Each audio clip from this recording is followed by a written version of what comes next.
چیز سمجھے، ایک تو جہنم سے آزادی والی رات، اور دوسری اپنے رب کے حضور توبہ کرو، توبۃ نصوحا، توبہ نصوح کرو۔ جب تم توبہ نصوح کرو گے، عسیٰ ربکم، قریب ہے کہ تمہارا رب، ان یکفر عنکم سیئاتکم، تم سے تمہاری برائیوں کو دور کر دے، وَيُدْخِلُكُمْ جَنَّاتٍ تَجْرِي مِن تَحْتِهَا الْأَنْهَارُ، اور تمہیں اس جنت میں داخل کر دے جس کے نیچے نہریں جاری ہیں۔ یہ پہلی آیت کریمہ۔ دوسری آیت کریمہ، رَبَّنَا ظَلَمْنَا أَنفُسَنَا وَإِن لَّمْ تَغْفِرْ لَنَا وَتَرْحَمْنَا لَنَكُونَنَّ مِنَ الْخَاسِرِينَ۔ یہ دعا ہے۔ ربنا کا مطلب ہے اے ہمارے رب۔ یہ دعا ہے حضرت آدم علیہ السلام کی۔ جب حضرت آدم علیہ السلام سے جو اجتہادی خطا ہوئی، جو جنت میں حضرت اما حوا کے ساتھ آپ جنت میں رہ رہے تھے، تو خالق کائنات نے ارشاد فرمایا، اے پیارے آدم، وَيَا آدَمُ اسْكُنْ أَنْتَ وَزَوْجُكَ الْجَنَّةَ وَكُلَا مِنْهَا رَغَدًا حَيْثُ شِئْتُمَا وَلَا تَقْرَبَا هَٰذِهِ الشَّجَرَةَ فَتَكُونَا مِنَ الظَّالِمِينَ۔ اے پیارے آدم، آپ اور آپ کی زوجہ جنت میں رہو، جہاں سے چاہو پھل کھاؤ، لیکن ایک بات یاد رکھنا، اس درخت کے قریب نہیں جانا، اور اگر اس کے قریب چلے گئے تو پھر حد سے بڑھنے والوں میں سے ہو جاؤ گے۔ رب کی حکمت کے تقاضے بھی کچھ اور تھے، اور رب کی مرضی اور منشا بھی کچھ اور تھے۔ ان کو جنت میں آنے نہیں دینا، تو جب ان کو جنت میں آنے نہیں دینا، اگر آپ جنت میں رہے تو وہ ادھر ہی ہوں گے۔ لہٰذا حکم یہ تھا کہ درخت کے پاس نہ جاؤ، رضا یہ تھی کہ چلے جاؤ، پھر اس کے حکم میں پھر کیا ہوگا، آپ زمین پہ چلے جائیں گے۔ پھر کل قیامت کا دن جب امتوں کے عملوں کا فیصلہ ہوگا، جنت والے جنت میں چلے جائیں گے، حکم ہوگا، اے پیارے آدم، اب اپنے سارے ان بندوں کو، اپنے امتوں کو لے کر جنت میں پھر آ جاؤ۔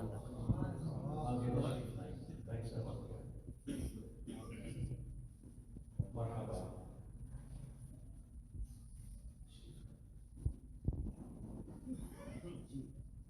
بات کی سمجھ آ رہی؟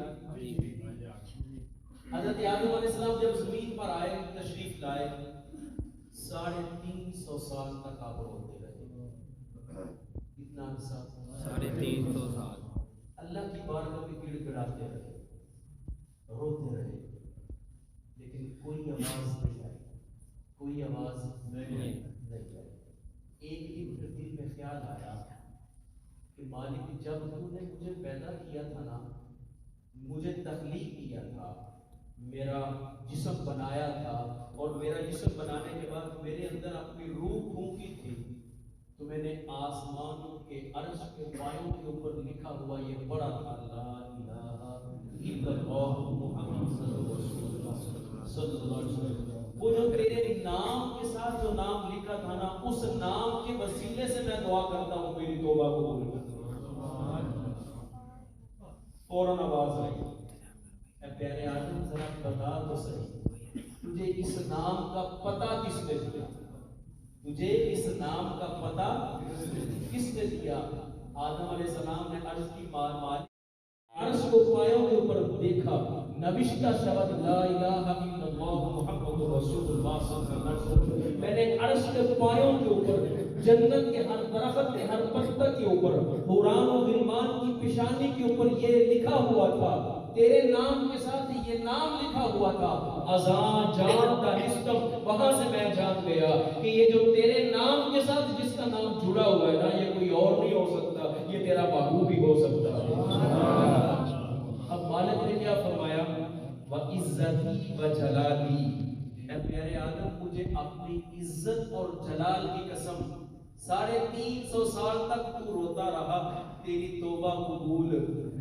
آج پہلی بار میرے محبوب کا نام آ گیا ہے، جا میں تیری بھی توبہ قبول کرتا ہوں، اور قیامت تک تیری ذریت میں سے سے جو بھی آئے اپنی جانوں پر ظلم کر دے، اور اپنی جانوں پر ظلم کرنے کے بعد میرے اسی نبی کے نام کا وسیلہ پیش کر کے مجھے پکارے اور کہے کہ مالک میرے گناہوں کو معاف کر دے، میں آج کی رات تیرے سے وعدہ کرتا ہوں اے پیارے آدم، میں تیری توبہ بھی اسی محبوب کے نام کے صدقے قبول کرتا ہوں، اور قیامت تک جتنے بھی آئیں گے ان سب کی توبہ بھی اسی نام کے صدقے قبول کرتا ہوں۔ وہاں پر آدم علیہ السلام نے یہ کلمات پڑھے تھے، ربنا ظلمنا انفسنا وان لم تغفر لنا وترحمنا لنكونن من الخاسرین۔ کیا میرے رب، میں نے اپنی جان پہ ظلم کیا، ربنا ظلمنا، ہم نے اپنی جانوں پر ظلم کیا، وان لم تغفر لنا، اگر تو ہمیں نہ معاف کرے، تو ہمیں نہ بخشے، وترحمنا، اور ہم پر رحم نہ کرے، لنکونن من الخاسرین، ہم خسارہ پانے والوں میں سے ہو جائیں گے۔ یاد رکھیں دو چیزیں، غلطی ہو جانے کے بعد تاریخ اختیار کرنا، یہ حضرت آدم علیہ السلام کی سنت، اور غلطی کرنے کے بعد اکڑ جانا، اس پر متکبر ہو جانا، یہ شیطان کی سنت، یہ شیطان کا طریقہ۔ اب ہم نے یہ دیکھنا ہے کہ بحیثیت انسان، بحیثیت مخلوق، بحیثیت امتی، بحیثیت غلام، کیونکہ صوفیاء فرماتے ہیں کہ دو بندوں میں سے ایک بندہ جس کے پاس علم نہیں ہے، جاہل، پرلے درجے کا جاہل ہے، لیکن اپنے آپ کو جاہل سمجھتا نہیں، اپنے آپ کو جاہل توجہ ہے پرلے درجے کا جاہل، لیکن وہ اپنے آپ کو جاہل سمجھتا نہیں، اس بندے کو کبھی بھی علم نہیں مل سکتا، اس بندے کو کبھی بھی علم نہیں ملتا۔ دوسرا بندہ ہے گناہگار، لیکن اپنے آپ کو گناہگار سمجھتا ہی نہیں، اپنے آپ کو گناہگار سمجھتا ہی نہیں، اس بندے کو کبھی بھی توبہ کی توفیق نہیں مل سکتی۔ دو مثالیں میں نے آپ کے سامنے رکھی، ایک وہ بندہ جس کے پاس علم ہے ہی نہیں لیکن اپنے آپ کو عالم سمجھتا ہے، اس بندے کو علم نہیں مل سکتا۔ دوسرا وہ بندہ جس کے ہے ہی گناہ لیکن وہ اپنے آپ کو گناہگار سمجھتا ہی نہیں، اس بندے کو کبھی بھی توبہ کی توفیق نہیں۔ اب آدم علیہ السلام کی سنت کیا ہے؟ وہ اجتہادی خطا تھی، وہ آدم علیہ السلام کا معاملہ تھا یا اللہ کا معاملہ تھا، لیکن قیامت تک کے لیے آدمی کی خصوصیت یہ بن گئی کہ آدم کا حقیقی بیٹا اولاد وہی کہلائے گا جو باپ کی سنت کو ادا کرے گا، اور جھکے عاجزی انکساری اختیار کر کے کہے ربنا ظلمنا انفسنا وان لم تغفر، اپنے آقا کی رحمت کے صدقے ہم پر رحم فرما، ہم پر کرم فرما۔ نبی کریم علیہ السلام نے فرمایا کہ یہ جو شب برات ہے، اس کا جو سورج غروب ہوتا ہے نصف شعبان یعنی کہ 14 شعبان المعظم جو دن گزرا ہے، اس دن کے گزرنے کے بعد جب سورج غروب ہوتا ہے تو میرے آقا نے فرمایا اللہ رب العزت کی ذات اپنی شان قدرت کے مطابق آسمان دنیا پر اجلال فرماتا ہے اپنی اس کی شان کے مطابق، اور یہ آواز بلند ہوتی ہے اس رات، سورج کے غروب ہونے کے ساتھ ہی آواز آنا شروع ہو جاتی ہے آج کی رات کوئی مجھ سے بخشش مانگنے والا کہ میں اس کے گناہوں کو معاف کر دوں، ہے آج کی رات کوئی بیمار بیماری سے شفا مانگنے والا کہ میں اس کی بیماری کو دور کر دوں، ہے آج کی رات کوئی تنگ دست رزق میں برکت مانگنے والا کہ میں اس کے رزق میں برکت دے دوں۔ الا من مبتل فعافیہ، الا من مبتل فعافیہ، الا من مبتل فعافیہ حتی یطلع الفجر۔ میرے آقا نے فرمایا یہ آواز بدستور آتی رہتی ہے، بدستور آواز آتی رہتی ہے مالک کی بارگاہ سے، مانگنے والوں مانگ لو، مانگنے والوں مانگ لو، بیماروں شفا مانگ لو، قرض داروں قرض سے نجات مانگ لو، اے تنگ دستوں تنگ دستی سے نجات مانگ لو، اے بیماروں پریشان حالوں بے اولادوں جو بھی مانگنا ہے آج کی رات مانگ لو، یہاں تک کہ فجر شروع ہوتی ہے یہ آواز بدستور آتی ہے۔ اور میرے آقا نے فرمایا جو ایک بار اس رات میں اللہ کی بارگاہ میں توبہ کرتا ہے نا، اللہ کی رحمت 10 مرتبہ اس بندے کی طرف متوجہ ہوگی۔ مالک کی رحمت 10 بار اس کی طرف متوجہ ہوگی۔ اور میرے حضور نے فرمایا جو ایک مرتبہ اس بندے کی طرف اللہ کی رحمت متوجہ ہو، اس کی وجہ سے اس بندے کو ملے گا کیا؟ اس کے پچھلے سارے گناہ معاف ہو گئے، اس کے پچھلے سارے گناہ معاف ہو گئے۔ باقی 9 جو رحمت کے درجے ہیں وہ بعد کے ہیں، جس کی ایک رحمت کی نظر پڑی پچھلے سارے گناہ معاف ہو گئے۔ اور چاہیے بھی کیا؟ اور حضرت موسیٰ علیہ السلام جنگل میں جا رہے ہیں، پتھر دیکھا، بڑا خوبصورت تراشا ہے۔ اللہ کی بارگاہ میں عرض کی، مالک تیری قدرت، تیری تخلیق کے شاہکارنامے، کتنا خوبصورت پتھر تراش دیا۔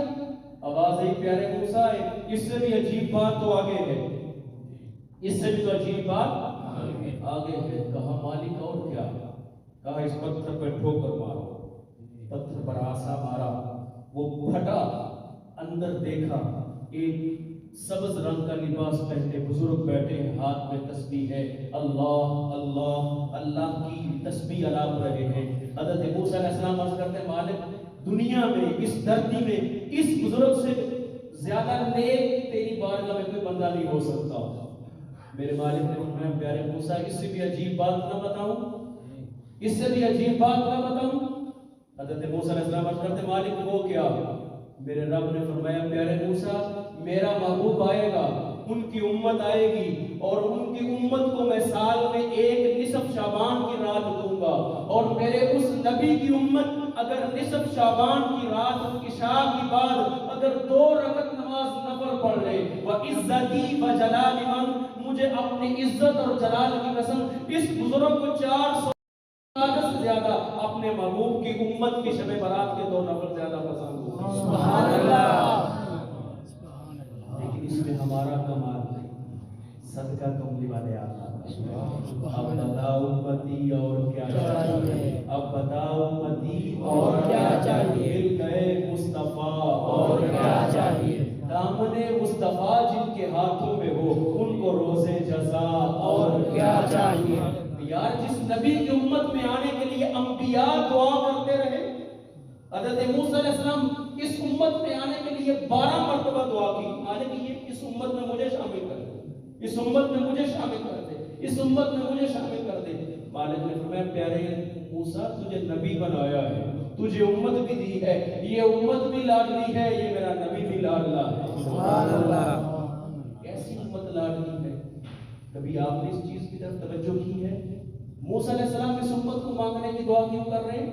موسیٰ علیہ السلام کی اپنی امت، قرآن گواہ ہے، جب موسیٰ علیہ السلام کی قوم کو بھوک لگتی ہے، قوم موسیٰ علیہ السلام کے پاس آتی ہے، مالک کہتا ہے علیکم المن والسلویٰ، اے پیارے موسیٰ قوم کو بھوک لگی ہے، جنت سے پکا پکایا کھانا آئے گا۔ موسیٰ علیہ السلام کی اپنی قوم کی شان یہ ہے کہ جنت سے پکا پکایا کھانا موسیٰ علیہ السلام کی قوم کے لیے آ رہا ہے۔ لیکن قوم کھانا کھانے کے بعد جب پیاس لگی، پھر قوم آئی موسیٰ علیہ السلام کے پاس، وَإِذِ اسْتَسْقَىٰ مُوسَىٰ، موسیٰ پانی چاہیے۔ موسیٰ علیہ السلام نے اللہ کی بارگاہ میں عرض کی، مالک قوم پیاسی ہے۔ میرے رب نے فرمایا، پیارے موسیٰ اِذِ اسْتَسْقَىٰ مُوسَىٰ لِقَوْمِهِ فَقُلْ نَضْرِب بِعَصَاكَ الْحَجَرَ، یہ جو سوٹا ہے آسا ہے، اس کو پتھر پہ مارو۔ پتھر پہ مارنا آپ کا کام ہے، پتھر سے 12 چشمے جاری کرنا ہمارا کام ہے۔ وَانْفَجَرَتْ مِنْهُ اثْنَتَا عَشْرَةَ خاسئین، دھتکارے ہوئے بندروں کی شکل میں بنا دیا گیا، اور فَأَرْسَلْنَا عَلَيْهِمُ الطُّوفَانَ وَالْجَرَادَ وَالْقُمَّلَ وَالضَّفَادِعَ وَالدَّمَ آيَاتٍ مُفَصَّلَاتٍ فَاسْتَكْبَرُوا وَكَانُوا قَوْمًا مُجْرِمِينَ۔ میرا مالک کہتے ہیں میں نے مینڈکوں کا عذاب بھیجا، میں نے خون کا عذاب بھیجا، میں نے آندھیوں کا عذاب بھیجا، میں نے سمندروں کا عذاب بھیجا، میں نے پتھروں کی شکل میں عذاب بھیجا۔ لیکن آج ہم کون سا گناہ ہے جو نہیں کر رہے؟ کوئی ایسا گناہ ہے جو ہم نہیں کر رہے؟ کوئی ایسی غلطی ہے جو ہمارے اندر نہیں موجود؟ لیکن موسیٰ علیہ السلام نے وہ دیکھا کہ ادھر قوموں کی شکل بگڑے گی، یہ امت قیامت تک جو کچھ بھی کرے گی، مالک ان کی آنکھوں پہ پردہ ڈال دے۔ یہ صدقہ میرے آقا کی رحمت کا ہے. ادھر سے گناہ امت کے جاتے ہیں, ادھر سے آقا کی رحمت ڈھانپ لیتی ہے. ہم تو غفلت میں رہے اور رات بھر سوتے رہے. ہم تو غفلت میں رہے اور رات بھر سوتے رہے. بخشش امت کی خاطر مصطفیٰ غاروں میں روتے رہے. اللہ نے ایسا لاڈلا نبی عطا فرمایا. ہر نبی اپنی امت کے بارے میں یہ کہتا ہے, ان تعذبهم فانهم عباد وان تغفر لهم فانك انت العزیز الحکیم. مالک یہ تیرے بندے, تو چاہے تو ان کو عذاب دے دے یا معاف کر دے, تیری مرضی. لیکن جب میرے آقا کی امت کی باری آئی, کیا کہا؟ الطالبون لی والصالحون للہ. میرے آقا نے فرمایا, میرے آقا نے عرض کی, مالک جو نیک ہیں وہ تیرے, جو نیک ہے وہ تیرے, جو گناہگار ہیں وہ میرے, جو گناہگار ہیں وہ. ہر نبی نے یہ کہا, مالک جو نیک ہیں وہ ہمارے, جو گناہگار ہیں وہ تیرے. جو مرضی کا عذاب کہا, مالک جو نیک ہیں وہ تیرے, جو گناہگار ہیں وہ میرے. سبحان اللہ. وما ارسلناک الا رحمۃ للعالمین. وما ارسلناک الا رحمۃ للعالمین. پھر کہنا پڑے گا نا, سب سے اولا و اعلیٰ ہمارا نبی, سب سے اولا و اعلیٰ ہمارا نبی, سب سے بالا و بالا ہمارا نبی. خلق سے اولیاء, اولیاء سے رسول اور رسولوں سے بھی اعلیٰ ہمارا نبی. امام کہتے ہیں, جب معراج کی رات ہمارے آقا مسجد اقصی میں پہنچے, سارے انبیاء وہاں پہ موجود تھے. مزہ آئے گا بات سن کے. آج کسی کا لیڈر آگے ہونا تو کارکن ویسے خوش ہوتا, کارکن ویسے خوش ہو رہا کہ ہمارے لیڈر کی بات ہو رہی ہے, ہمارے آقا کی بات ہو رہی ہے. امتی تو خوش ہوگا نا کہ جب سارے نبیوں کی, میں تو اور بات مزے کی کر دوں, جہاں ایک اللہ کا ولی ہو, ایک اللہ کا ولی ہو, محفل کا رنگ بدل جاتا ہے. محفل کا رنگ بدل جاتا ہے. اللہ کے ولی کی نسبت سے محفل کا رنگ بدل جاتا ہے. تو جہاں اللہ کا نبی ہو, سبحان اللہ, ولی نہیں نبی ہو, اور پھر ایک نبی نہیں نبیوں کی ساری جماعت ہو, 1,24,000 یکمبش انبیاء کرام علیہ السلام بھی تشریف فرما ہو, ہمارے آقا بھی وہاں پہنچ جائے, پھر منظر کیا ہوگا, نظارے کیا ہوں گے. میرے آقا پہلی صف میں جا کر بیٹھے نا, تو حضرت ابراہیم علیہ السلام بازو سے پکڑ کر مصلی پہ کھڑا کیا.